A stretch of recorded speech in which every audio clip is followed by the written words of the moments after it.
एक शाम प्राची टीवी पर सीरियल देख रही होती है। तभी उसकी सास वहां आती है।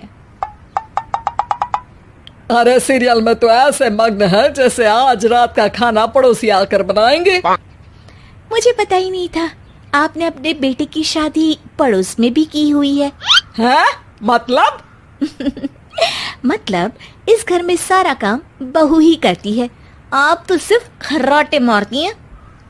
अच्छा जी, फिलहाल तो तुम आराम फरमा रही हो, चलो जाओ, ये मेरे टीवी देखने का समय है।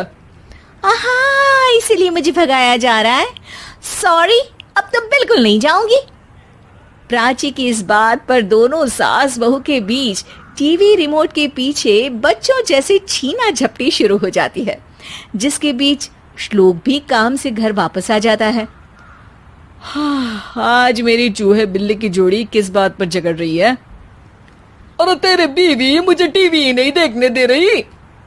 अरे तुम्हारी मम्मी मुझे खाना बनाने के लिए फोर्स कर रही है। अरे वाह, ऐसे बेतुके रीजन पर तो बच्चे भी झगड़ा नहीं करते। अरे मुझे कुछ मत बोल, सब इसने ही शुरू किया है। हाँ हाँ, जैसे आप तो बहुत दूध की धूली है ना। अरे बस, दोनों चुप। प्राची जाओ, खाने की तैयारी करो। और माँ तुम छोड़ो, तुम्हें क्या बोलूं, शांति से अपना सीरियल देखो, मुझे दोबारा लड़ने की आवाज सुनाई नहीं देनी चाहिए। ऐसा बोलकर श्लोक वहां से चला जाता है, जिसके पीछे पीछे प्राची भी कुछ न कुछ बड़बड़ाते हुए रसोई में चली जाती है। हाँ हाँ, सासू जी को तो कुछ बोलेंगे ही नहीं, बस मुझ पर ही हुक्म चलता है, खाना बनाओ, जैसे मैं इनके घर में खाना बनाने के लिए आई हूँ। इसी तरह शाम बीतती है और रात को श्लोक और प्राची की सास खाना खाकर सोने चले जाते हैं, लेकिन प्राची गुस्से में कुछ खाए बिना काम में ही लगी रहती है। इस घर में किसी को घंटा फिक्र नहीं पड़ता, मैं खाऊं या भूखी रहूं।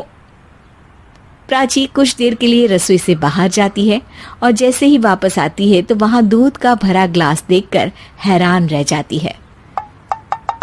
फिक्र पूरी है, बस दिखाना नहीं है। प्राची दूध पीकर सोने चली जाती है और अगली सुबह एक बार फिर सास बहू का कार्टून नेटवर्क स्टार्ट हो जाता है। ये तुमने ही किया है। अरे अजीब जबरदस्ती है, मैं बोल रही हूँ मैंने कुछ नहीं किया। दोनों ने मिलकर पूरे घर को पागल खाना बनाया हुआ है। यहाँ कोई नॉर्मल इंसान तो रह ही नहीं सकता, इसीलिए अब पड़ोसी क्या रिश्तेदार भी घर आने से कतराते हैं। और सुन बेटे, तू भी चंगा, तेरी माँ भी चंगी, तेरी बीवी भी चंगी, रिश्तेदार।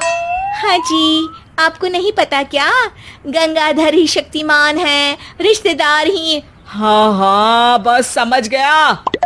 कभी जा